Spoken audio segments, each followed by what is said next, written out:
देखिए, कल जैसा कि आप प्रोग्राम में थे, ये महाराष्ट्र उर्दू शिक्षक संगठन बहुत दिनों से समाज के अंदर काम कर रही है।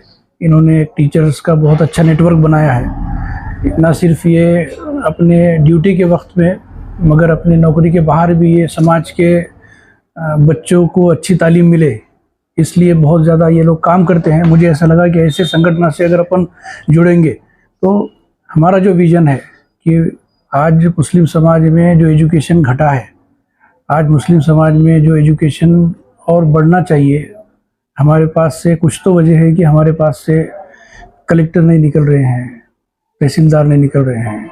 हमारे पास से अच्छे बिजनेसमैन निकलना चाहिए, क्वालिफाइड लोग आगे बढ़ना चाहिए, अपने फील्ड में आगे बढ़ने वाले साइंटिस्ट हमको चाहिए। इसी माध्यम से हम हमारे मुल्क की हम खिदमत कर सकते हैं। तो हमारा मिशन, हमारा विज़न, हमारी मुहिम एकदम साफ़ है कि मुस्लिम समाज में पढ़ाई को लेकर, एजुकेशन को लेकर आखिरी बच्चे तक हम कैसे पहुँचे और इसमें से हमको रिज़ल्ट कैसा अच्छा है। इसी माध्यम से एक अदना सी कोशिश थी और मैं डॉक्टर फौजिया खान मैडम जो राज्यसभा के मेंबर हैं और माजी मंत्री है, उनका बहुत बहुत शुक्रिया अदा करना चाहता हूँ कि उन्होंने कल बहुत ज़्यादा वक्त दिया और प्रोग्राम को चार चांद लगाए। और इसी के साथ साथ मैं टीचर संगठन के सभी टीचर्स को, जिन्होंने रात दिन मेहनत करके उस प्रोग्राम को कामयाब बनाया, उन सबको मेरी तरफ से मुबारकबाद देता हूं और मेरी तरफ से ये आश्वासन देता हूं कि आने वाले हर प्रोग्राम में हम उनका ऐसे ही साथ देंगे, उनके साथ खड़े होकर। फाउंडेशन और एक दूसरे हमारी ब्लूबेरी एजुकेशनल फाउंडेशन एक हमने फॉर्म की है। उसमें सिर्फ कॉम्पिटिटिव एग्ज़ाम के ऊपर ही हम ज़्यादा ध्यान देंगे और हम बहुत जल्द उसके क्लासेस शुरू करने वाले हैं। और जो भी बच्चे, अभी वैसे तो हम इंडिविजुअल लेवल पे करते हैं, अभी बहुत से बच्चे दिल्ली गए हुए हैं, बहुत से बच्चे कुछ चेन्नई गए हुए हैं, तो वो एक इंडिविजुअल स्पॉन्सरशिप के तहत जो बच्चे में हमको पोटेंशियल दिखता है समाज के, उस बच्चे के ऊपर हम जो भी एक सपोर्ट बच्चे को चाहिए होता है वो रखते हैं और इससे हमको रिज़ल्ट भी मिलता है। बहुत मुझे ऐसा लगता है कि एक दो स्टूडेंट ऐसे हैं जो दिल्ली में अभी स्टडी कर रहे हैं, तो ये साल हो सकता है कि वो प्रीलिमिनरी पास हो जाए, मगर जब तक रिज़ल्ट नहीं निकलता हम लोग सरेआम कुछ बात करना मुनासिब नहीं है। तौर से नशे का परिमाण बढ़ता हुआ नजर आ रहा है। कल के प्रोग्राम में इस बारे में किसी तरह का किसी भी व्यक्ति ने डिस्कस नहीं किया, आपने बयान क्या कहना चाहिए? नशा एक बहुत बड़ा मसला है।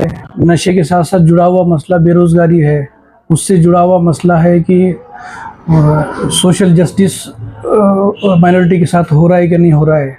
ये सब चीज़ें जुड़े हुए मसले हैं। नशे का प्रमाण जिस हिसाब से बढ़ रहा है, उस हिसाब से जितने टीचर्स जिम्मेदार है, उतने माँ बाप भी जिम्मेदार है और सोसाइटी भी जिम्मेदार है।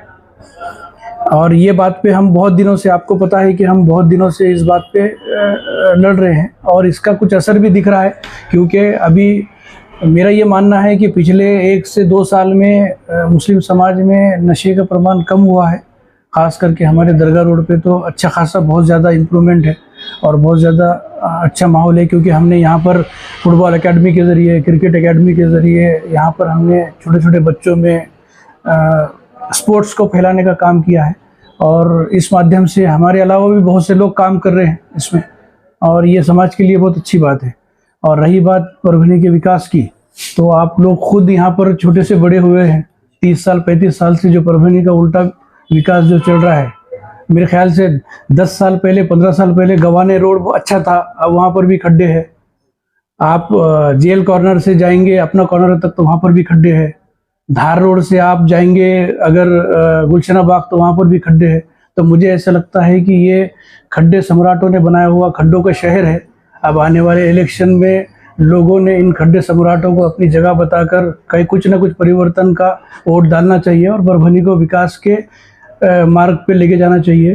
क्योंकि यहाँ पर खड्डे प्रॉब्लम है, यहाँ पर इंडस्ट्री नहीं है, यहाँ पर इतनी कोशिशों से इंडस्ट्रियल एरिया लाने की कोशिश की गई थी, वहाँ पर भी इनका कोई योगदान नहीं है। आज आपके बच्चों को पढ़ने के बाद भी रोज़गार कहाँ मिलेगा?